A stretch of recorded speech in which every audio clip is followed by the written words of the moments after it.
안녕하세요. 세계경제TV입니다.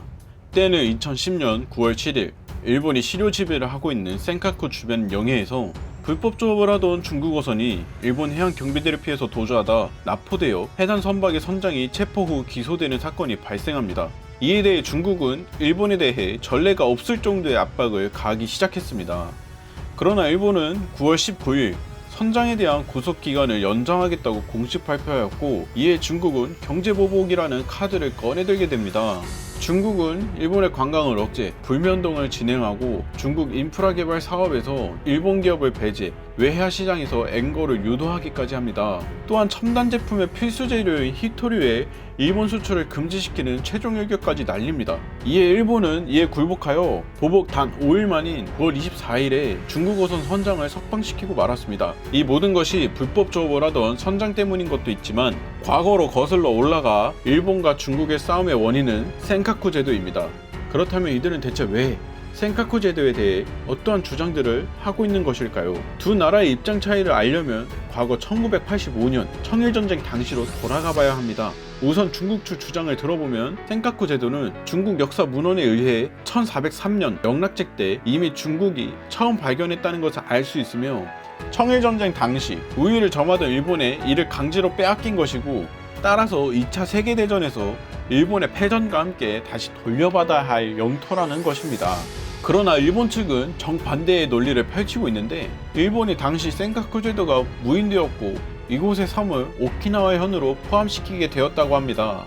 그러니 일본은 강탈한 땅이 아니고 발견한 땅이니 다시 돌려줄 땅이 아니라는 것입니다. 결국 중국과 일본은 몇 차례 회담을 거치며 우선 판단을 보류하는 것으로 암묵적으로 합의하였고, 일단은 조용히 넘어가기로 했습니다. 또한 중국과 일본은 서로 간의 충돌과 마찰을 피하기 위해 1975년, 2000년에 중일어업 협정을 체결하였는데, 협정의 내용은 각자의 해역에서 상대국이 불법 조업을 하면 해당 어선을 좋은 말로 돌려보내고, 불법 행위에 대해서는 위반한 국가가 직접 사건을 처리하고 해당 국가에게 처리 내용 결과를 신속히 통지할 것이었습니다. 즉, 일본이 중국 어선을 체포하여 국내법으로 처리했던 사건은 명백한 중일어업 협정을 위반한 행위였던 것입니다.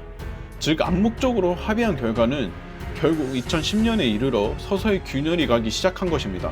또한 일본의 사유지로 있던 센카쿠 제도 3개의 섬을 국가가 사들여 국유화 선언하기에 이릅니다. 결국 중국은 1970년대에 서로가 합의했던 보류마저 어기고 말았다고 맹비난하였습니다. 이후 센카쿠에서는 2020년 현재까지 크고 작은 군사적 도발이 지속적으로 이어지고 있습니다.